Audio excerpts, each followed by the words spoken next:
It's clear that the human race needs monetary property in order to have property rights. And if you're going to have property, you would like perfected property.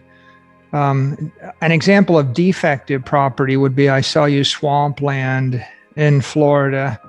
That's not as good as selling you a block of Manhattan built on granite. I think people intuitively understand a building that'll last 100 years is better than a building or a shack that's made of palm fronds. One property is better than the other. Swampland is not as good as granite land. I think Bitcoin is digital property, and so it's been engineered to be durable property with integrity over time. And I think that makes it a macroeconomic solution to the problem of monetary inflation or savings over the long term. And I would say on that basis, it replaces the mythical gold storage vault as a long-term store of value. But I think that the other thing that's critical to understand about Bitcoin is the digital part of the property. It's not just engineered property that's better than other types of property, but it's digital, which means that you could take $1 billion of property from a building, or $1 billion of land, or $1 billion of gold, or $1 billion of a company, or $1 billion of commodities, livestock, timber, coal, bushels of corn, whatever have you. You can take that $1 billion worth of property, you can dematerialize it to a set of private keys that have no mass, no weight. And that means you can move it at the speed of light. And the second thing you could do is program it. So if I can dematerialize $1 billion, then I can program it. And if I can program it and move it at the speed of light, and I can compress it so it takes no space, I can put it on a mobile device.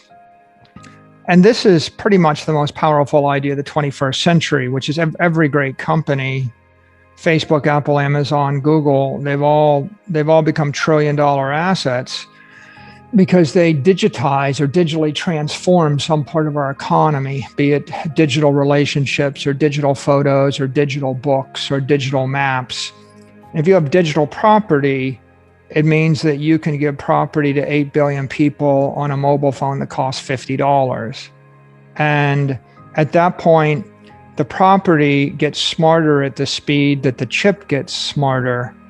And so I think intuitively we understand that digital maps are better than maps. Google's a $1 trillion company because it has digital maps. And the difference is the digital map tells you whether you should go to the restaurant, how to get to the restaurant, helps you avoid the traffic on the way to the restaurant. And increasingly, I think people are concluding that digital map will actually drive your car to the restaurant. That's a much better map than a Rand McNally map that came printed on some paper. And that's why Google is worth what it's worth. I think that digital property is the same idea, which is I take my money, I put it in the palm of my hand, and now I can move it 1 million times a second. I can search 100 million companies in the world and find the one company for Saturday afternoon that's willing to pay me a yield on my property or rent it from me. And the idea that I could actually shop my property or my money to 100 million companies 1 million times a second is a big idea. It's a big enough idea that digital property should demonetize most other forms of property. Just like digital maps kind of, I don't know what the word is, but digital maps destroyed paper maps. You won't find anybody with a car, anybody in the world carrying paper maps around. They're gone. They're digitally transformed. And digital music, took out all of the CDs and the phonographs and the records. No one hires an orchestra to come into their home to play music for them. They use their mobile phone plugged into Pandora or Spotify. And so digital property is the basis of the 21st century economy. And that's why the world needs Bitcoin. I think that that there are a lot of strategies for investment. One strategy is just to buy property and hold it for 100 years. And that's like the equivalent of like buying all the land in New York City and just holding the land and being a landlord. I think there are other business strategies like renting, like generating yield, trading it, developing it, building buildings on it, building companies in the buildings on it, becoming investment bankers, buying and selling the companies in the buildings on the land. All of these are different things you can do. MicroStrategy's strategy is just to buy it and to hold it.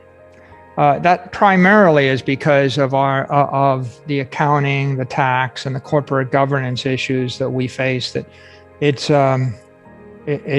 exponentially harder for us to do other things, and our strategy that we've disclosed and articulated to our shareholders is to acquire and to hold Bitcoin. But I've no doubt other companies and other investors will do more things than just buy and hold. Where do you see Bitcoin going in the second half of the year?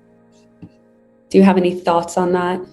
Well, it's difficult to predict near term, and our strategy is a decade-long strategy, which is just to buy it when we have free cash flows and hold it. And so we've just consistently been acquiring Bitcoin month by month, quarter by quarter, and expect to continue to do it.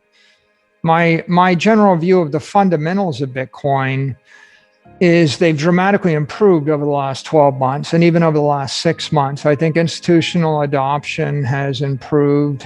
I think that the Bitcoin mining sector has matured. I think there's a lot of institutional capital that has been flowing into Bitcoin, has continued to flow into Bitcoin.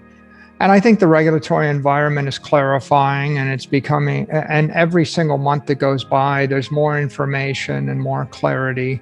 And all of those things are giving institutional investors more comfort. I think today there is a story of $125 million being invested in one Bitcoin miner. 2 days ago was the story of another Bitcoin miner coming public, raising $100 million to come public. Last week was the story of another Bitcoin miner that's going to come public. A few days before that, another company coming public. I think that by the end of the year, you'll probably have somewhere between 15 and 20 publicly traded Bitcoin companies. And with all of those companies with access to the capital markets, I think that that's very stabilizing and legitimizing for Bitcoin. And also they're serving as channels to allow large pools of capital to flow from conventional assets into Bitcoin via their securities that they're issuing. So 12 months ago, there wasn't any public company on my radar that had more than $1 million or $2 million worth of Bitcoin on their balance sheet. Right now, there are billions and billions of dollars of Bitcoin on balance sheets of publicly traded companies. And so the fundamental trend is clear. Bitcoin is digital property, and I view it as being as important as electricity or steel. We take crypto steel. Bitcoin is crypto steel. There's a point at which everybody realized that steel was going to change civil engineering and the civilization. Without steel, there would be no New York City. There would be no building more than a few stories tall. So it's an elemental material that fundamentally changes the civilization. Now, I don't know how long it took to introduce the concept of steel or electricity to the society, but presumably it took about 30 or 40 years before most people understood it. If you went to a politician in the year 1900 and you said, "We invented electricity, we think it's going to be a benefit to your city," would they have welcomed that, or would they have been worried it was going to burn the city down? And if you went to a bakery or a restaurant or a shipbuilder or any business person, or you went to a minister and you said, "I have this electricity thing," what would they think? If you went to a journalist, what would they think? It takes 1,000 hours to really understand this well. It takes 100 hours to understand it not well.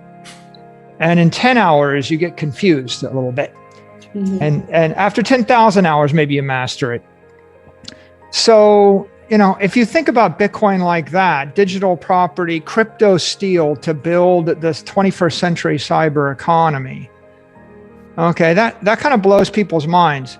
Now, we're living in year 2 of institutional adoption of Bitcoin. As I was saying, a year ago, you couldn't find a single public company with $1 million or $2 million of Bitcoin on their balance sheet. So in the past 12 months, CFOs and CEOs and journalists and politicians and senators and mayors and governors and presidents are all being asked to have an opinion on Bitcoin. And it's like showing up a year after inventing steel and saying, I have this new thing. But by the way, steel ships are so much better than every other ship. They obsolesced all other ships. And steel buildings are so much better. They obsolesced everything we knew about architecture for 1,000 years. They had to throw it all away. It was literally a paradigm shift. So if I invent crypto steel, and it's going to be a paradigm shift in the way that you construct banks in cyberspace.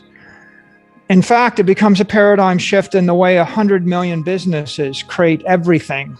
8 billion people are going to deal with each other billions of times an hour through 100 million businesses differently. How many people understand? And the answer is 99% of the politicians and the media and businesses and institutional investors, they don't understand. It's new to them.